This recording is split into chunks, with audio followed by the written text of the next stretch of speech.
बहुत समय पहले की बात है। सम्राट अकबर का भव्य दरबार अपनी शान और न्याय के लिए पूरी दुनिया में प्रसिद्ध था। एक दिन माधव नाम का एक अमीर व्यापारी रोते हुए दरबार में आया। उसने रेशमी कपड़े पहने थे, लेकिन उसका चेहरा उदासी से भरा था। माधव ने सम्राट के सामने झुककर विनती की, महाराज, मेरे घर से सोने के सिक्कों की कीमती थैली चोरी हो गई है। मुझे पक्का विश्वास है कि ये काम मेरे ही किसी सेवक का है, पर मैं साबित नहीं कर पा रहा हूं। सम्राट अकबर ने मुस्कुराते हुए अपने सबसे चतुर मंत्री बीरबल की ओर देखा। बीरबल अपनी बुद्धिमानी के लिए जाने जाते थे। उन्होंने आगे बढ़कर माधव को धीरज बंधाया और कहा, घबराओ मत माधव, चोर चाहे कितना भी शातिर क्यों न हो, वो जल्द ही पकड़ा जाएगा। बीरबल ने तुरंत सैनिकों को आदेश दिया कि माधव के घर काम करने वाले सभी सेवकों को फौरन दरबार में हाजिर किया जाए। कुछ ही देर में माधव के सभी सेवक एक लाइन में खड़े हो गए। बीरबल ने अपनी पैनी नजरों से हर एक सेवक को देखा। उनमें से एक सेवक, जिसका नाम सलीम था, बहुत ही घबराया हुआ लग रहा था।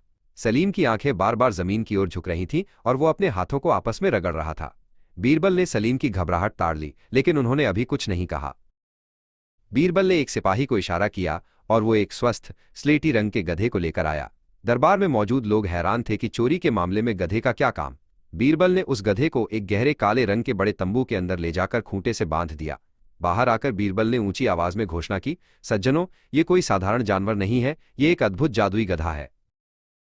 सम्राट अकबर भी बीरबल की इस नई तरकीब को देखकर काफी उत्सुक थे। बीरबल ने सम्राट के पास जाकर उनके कान में धीरे से कुछ कहा, जिसे सुनकर सम्राट की आंखों में चमक आ गई। फिर बीरबल ने सबको बताया, ये जादुई गधा सच और झूठ का फर्क जानता है। जो भी असली चोर होगा, उसके पूंछ छूते ही ये गधा जोर जोर से रेंकना शुरू कर देगा और चोर पकड़ा जाएगा। बीरबल ने सभी सेवकों को सख्त आदेश दिया, अब एक एक करके आप सभी इस अंधेरे तंबू के अंदर जाएंगे। वहां जाकर आपको गधे की पूंछ को मजबूती से पकड़ना है और फिर बाहर आना है। जब सलीम की बारी आई तो उसके पैर कांपने लगे। उसने मन ही मन सोचा, अगर मैंने सच में पूंछ छुई तो ये जादुई गधा जरूर चिल्लाने लगेगा और मेरी चोरी सबके सामने आ जाएगी। तंबू के अंदर एकदम घना अंधेरा था। सलीम जब अंदर पहुंचा तो उसने एक तरकीब सोची। उसने गधे के पास जाकर उसकी पूंछ को हाथ ही नहीं लगाया। उसने सोचा, मैं बस यहां चुपचाप खड़ा रहूंगा और कुछ देर बाद बाहर चला जाऊंगा। जब मैं पूंछ नहीं छूंगा तो गधा भी आवाज नहीं करेगा और मैं आसानी से बच निकलूंगा। सलीम कुछ देर अंधेरे में खड़ा रहा और फिर चुपचाप बाहर आ गया। जब सभी सेवक एक एक करके तंबू से बाहर आ गए तो पूरे दरबार में सन्नाटा छा गया। गधा एक बार भी नहीं रेंका था। अकबर थोड़े उलझन में पड़ गए और बीरबल से बोले, बीरबल, तुम्हारा जादुई गधा तो चुप ही रहा, अब हम चोर का पता कैसे लगाएंगे। बीरबल ने आत्मविश्वास के साथ सिर झुकाया और कहा, महाराज, गधे ने अपना काम कर दिया है, बस एक आखिरी परीक्षा बाकी है।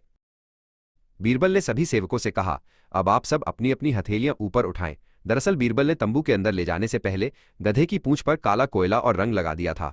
जब बीरबल ने जांच की तो सलीम को छोड़कर बाकी सभी के हाथ काले थे। सलीम की हथेलियां बिल्कुल साफ थीं।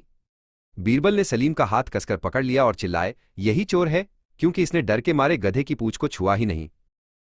अपनी चोरी पकड़े जाने पर सलीम फूट फूट कर रोने लगा। उसने तुरंत सम्राट के पैरों में गिरकर अपनी गलती मान ली और चुराई हुई सोने की थैली वापस कर दी। सम्राट अकबर बीरबल की इस अनोखी और चतुर तरकीब से बेहद खुश हुए। उन्होंने खुश होकर अपने गले से एक अनमोल मोतियों का हार निकाला और बीरबल को भेंट किया। व्यापारी माधव भी अपने सिक्के पाकर बहुत खुश हुआ।